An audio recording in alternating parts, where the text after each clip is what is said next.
안녕하십니까? 네, 발표를 잘 하는 방법이라는 주제로 강의를 할 경인교육대학교 유아교육과 교수 김호입니다.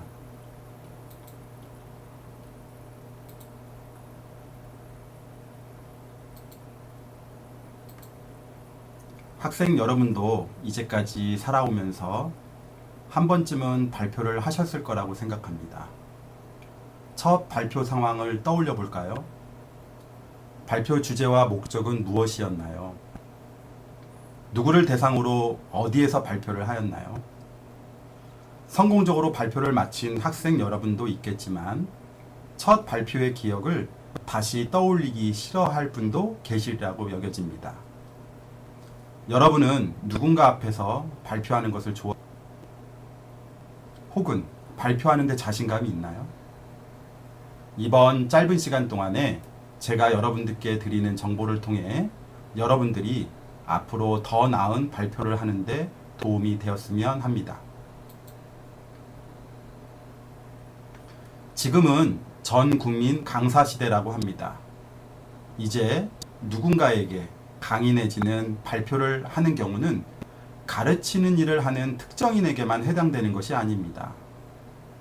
아마 여러분은 앞으로 대학생활뿐만 아니라 직장생활을 하는 상황에서 더 자주 발표를 하게 될 것입니다.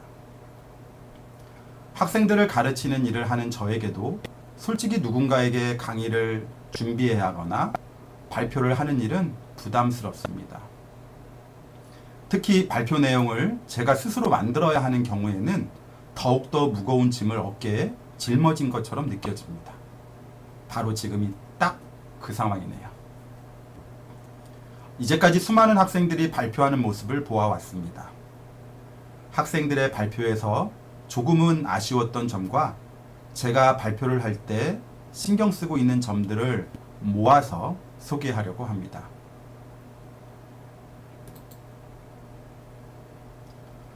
프리젠테이션의 귀재 혹은 명연설자로 유명했던 스티브 잡스는 바로 발표를 할 때 변화의 전략을 잘 구사한 사람입니다.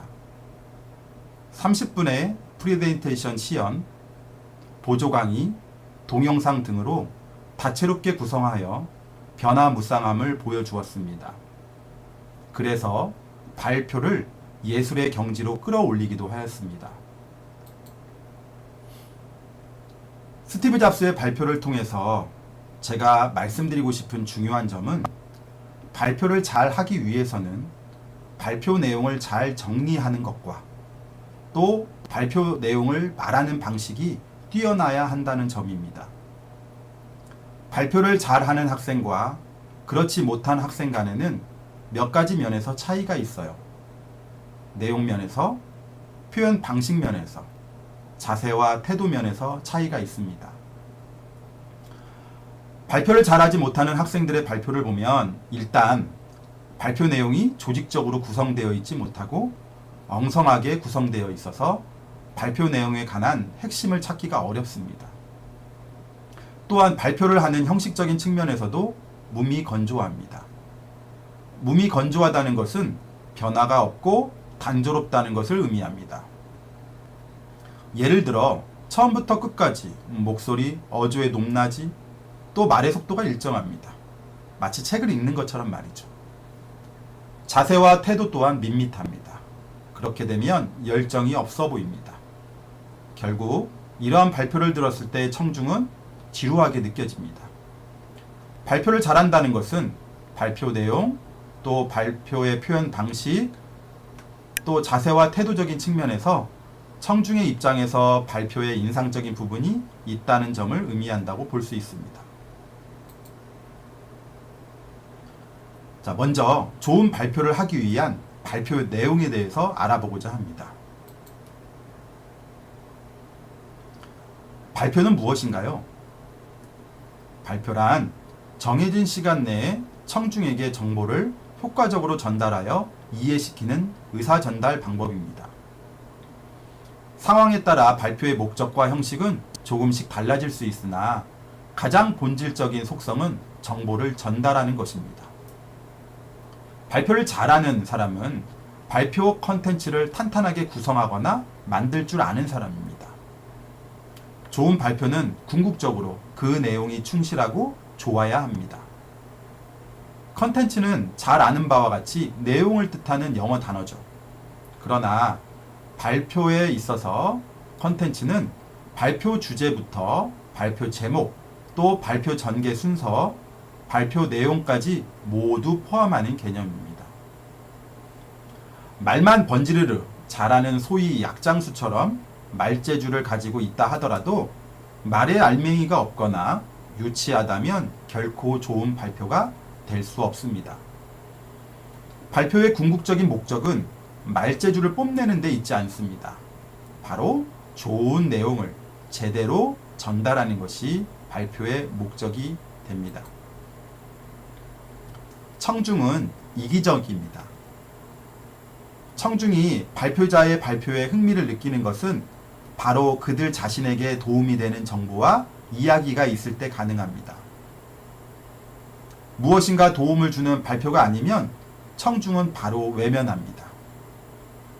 청중의 주의를 집중시키려면 그들의 호기심을 자극하고 감탄을 불러일으키고 지적 갈증을 채워줄 수 있는 새로운 지식과 정보를 담아야 합니다.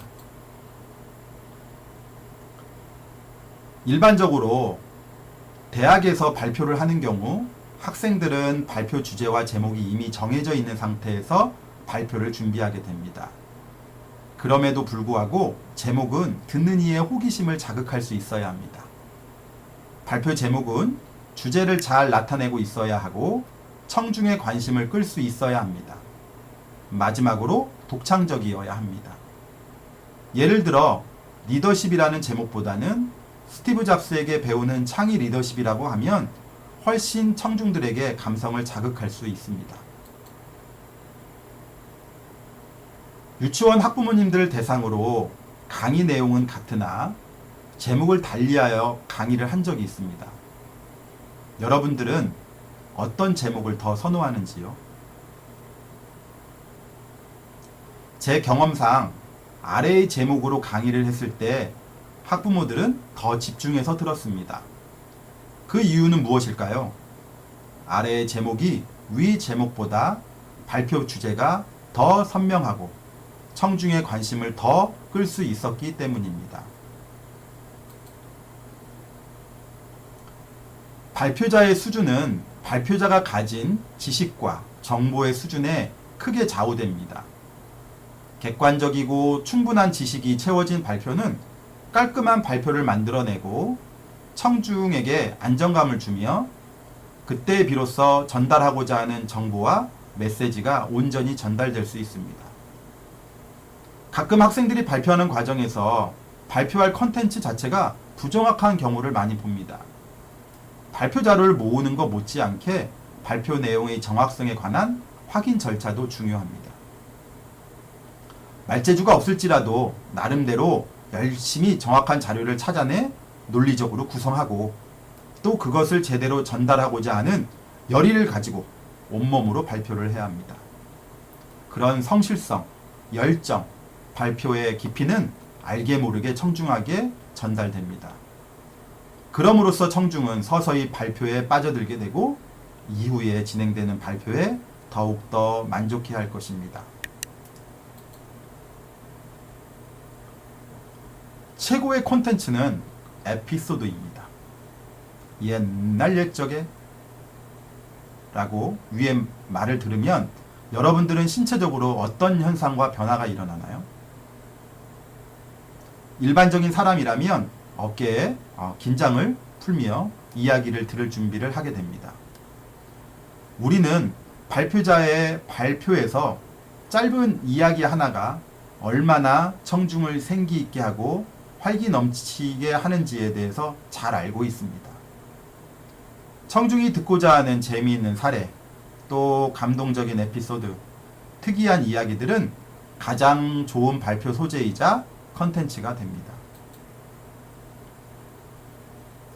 놀며 생각하며 배우는 행복한 유아가 되기 위해서 부모와 교사들은 어떠한 역할을 해야 할까에 대해서 발표를 한 적이 있었습니다.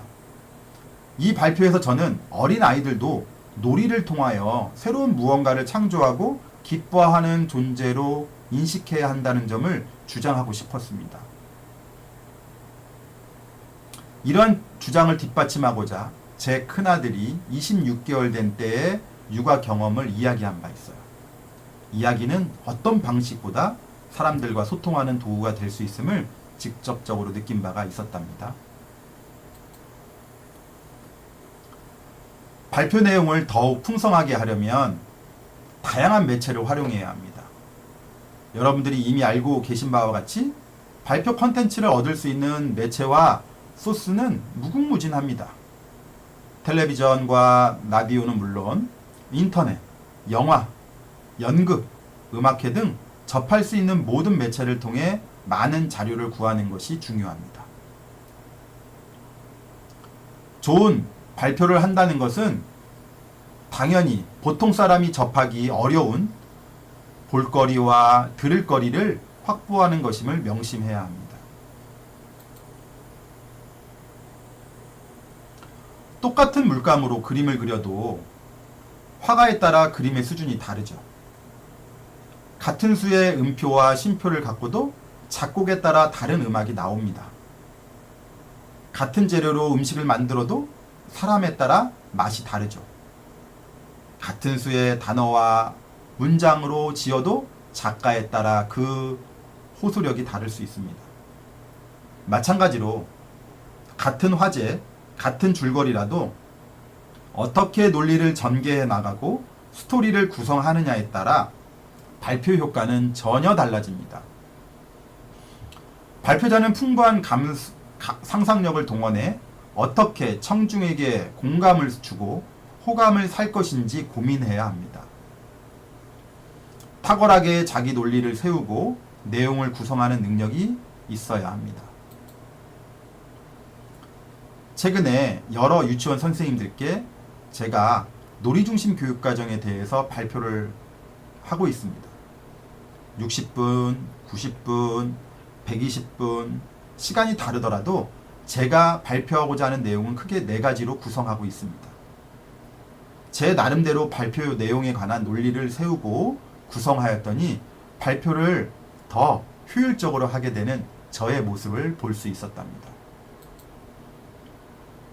다음은 발표 내용을 효과적으로 전하기 위해 표현 방식과 발표 자세와 태도적인 측면에 대해서 알아보도록 하겠습니다. 영국의 수사학자인 퀸터리언은 만사는 이야기하는 내용보다는 이야기하는 방식에 달려있다고 말한 바 있습니다. 이 말은 내용이 중요하지만 표현 방식도 중요하다는 것이겠죠. 발표는 현장감 있는 언어로 실감나게 해야 합니다.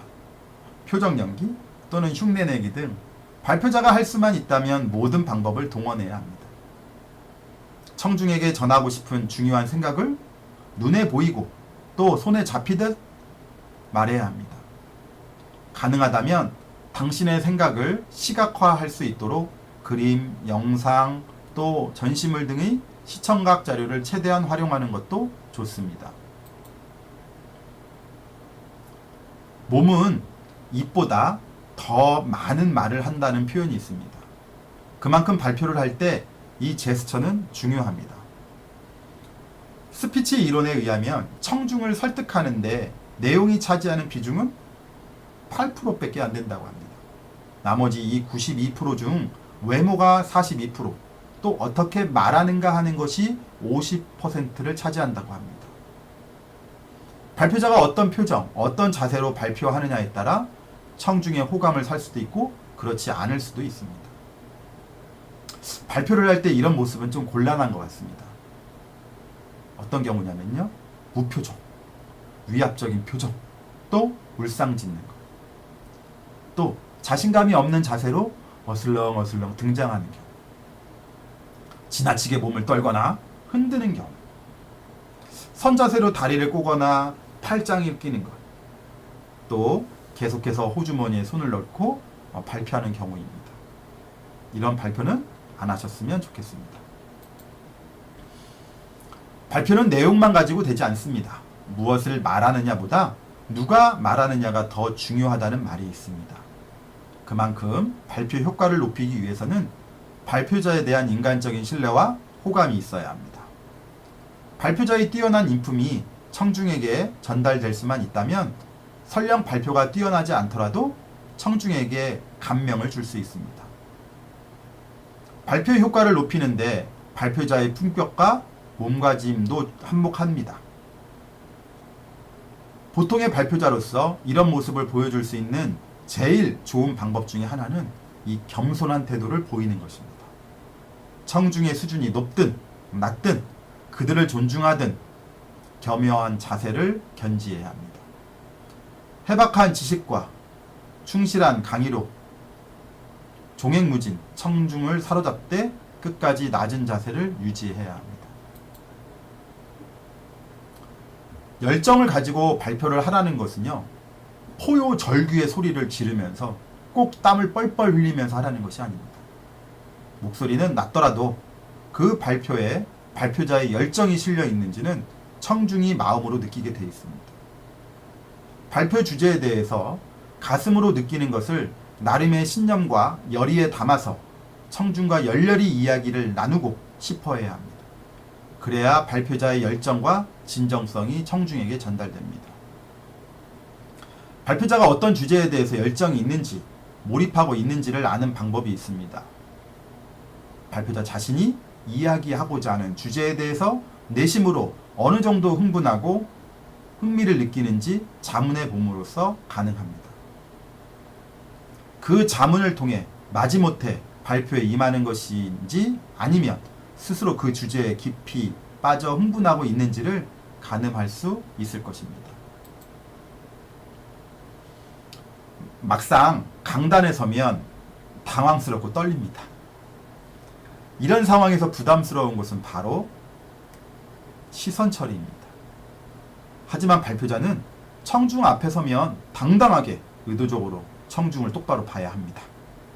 미소 띤 얼굴과 선한 눈빛으로 눈으로 말을 해야 합니다. 청중과 1대1로 말하듯이 하면서 모든 청중을 골고루 보면서 발표를 하는 것이 바람직합니다. 발표는 어느 정도 흥미진진해야겠죠. 같은 내용을 말하더라도 이왕이면 재미있는 발표가 좋을 수밖에 없습니다. 그렇다고 청중을 꼭 웃기게 하려는 유머만을 떠올려서는 안 됩니다. 웃기지 않더라도 표현 방법이나 말하는 방식이 흥미있고 재미있는 경우는 얼마든지 많이 있습니다. 어떻게 하면 청중에게 어필할 수 있는지, 발표를 할 수 있느냐에 초점을 맞추는 것이 좋습니다. 청중이 어떤 이야기를 듣고 싶어 하는지, 어떻게 표현해야 좋아하는지를 살펴보아야 합니다. 발표를 잘 하는 사람은 자신의 생각이나 주장을 청중에게 주입하려 하지는 않습니다. 상대방의 흥미를 돋우고 또 군침을 돌게 하고 귀를 쫑긋하게 하고 눈이 번쩍 뜨이게 말하도록 해야 합니다.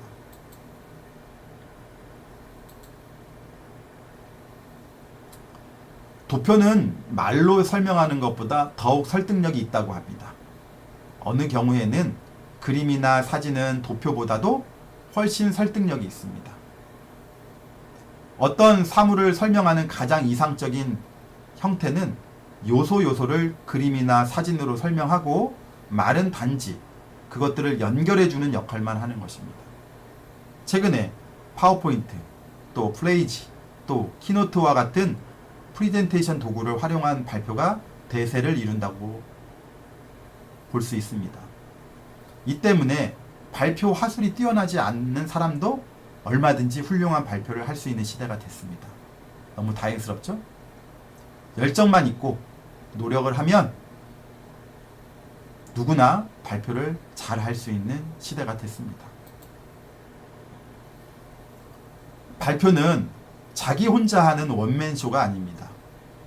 청중과 함께 할수록 훌륭한 발표가 될 확률이 높아집니다. 발표는 되도록 청중이나 청중에 관한 것을 화제로 삼는 것이 좋습니다. 또한 질문의 횟수가 너무 많지 않도록 유의하면서도 청중과 대화를 함으로써 발표에 청중을 끌어들이는 것도 바람직합니다. 청중과 대화를 나누는 것이 구체적으로 나타나는 대표적인 형태는 바로 뭘까요? 네, 질문입니다. 청중의 표정이 복잡하거나 이해하지 못하는 경우라고 생각했을 때 잠시 발표를 멈추고 질문이 있는지 물어볼 수 있습니다. 시간이 허락되는 대로 중간중간마다 발표를 멈추고 청중에게 질문이 있는지를 물어볼 수도 있고요. 또 청중이 질문을 하거나 의견을 말할 때 처음부터 끝까지 귀 기울여 듣도록 해야 합니다. 발표자가 정말로 가치 있는 정보를 전달하는 중이고 청중은 그 정보를 완전히 이렇게 흡수하고 싶어 할 때 적절하게 잘 멈추어 주는 것은 청중에게 되돌아보며 생각을 하고 또 정리하며 메모할 시간을 제공하는 것입니다. 멈춤은 청중들이 이미 알고 있는 것과 새로 듣는 것을 연결시켜서 내용들 사이의 관계를 만들어주는 중요한 장치가 될 수 있습니다.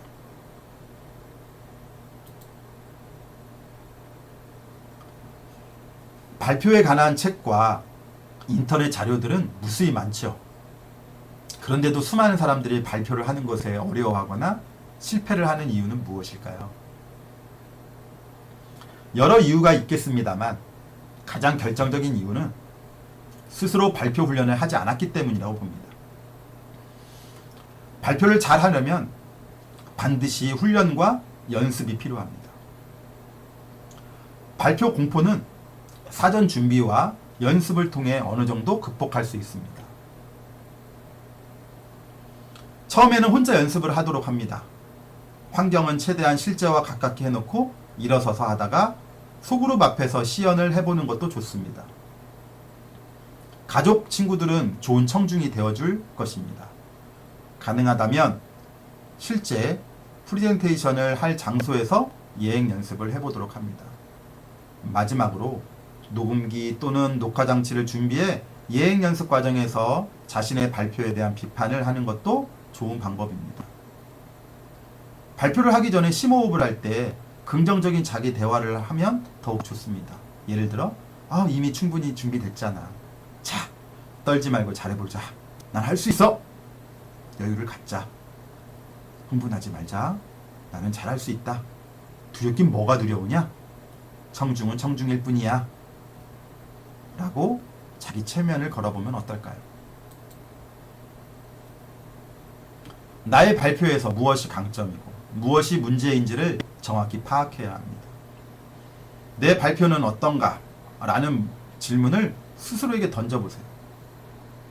내 발표의 강점, 문제점, 고쳐야 할 점을 파악해 보는 것입니다. 그렇게 해서 강점을 극대화하고 약점을 보완하도록 할 수 있습니다. 발표가 끝난 후에 청중에게 피드백을 부탁하고 청중이 하는 말에 귀를 기울여 보는 것도 좋습니다. 마무리 시간을 멋지게 정리할 1, 2분의 시간을 남겨두도록 하는 것도 좋습니다. 발표는 반드시 강하게 마무리 지어야 합니다. 인상적인 이야기, 기억할 만한 말, 또 요점 정리, 또는 다 같이 해보는 어떤 행동 등이 있을 수 있습니다. 그리고 감사합니다 라는 말을 잊지 않도록 해야 합니다.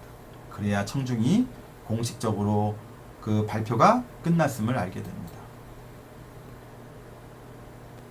최근에 한 발표에서 저는 청중에게 늦게 핀 꽃이 아름답다라는 표현을 한 바 있습니다.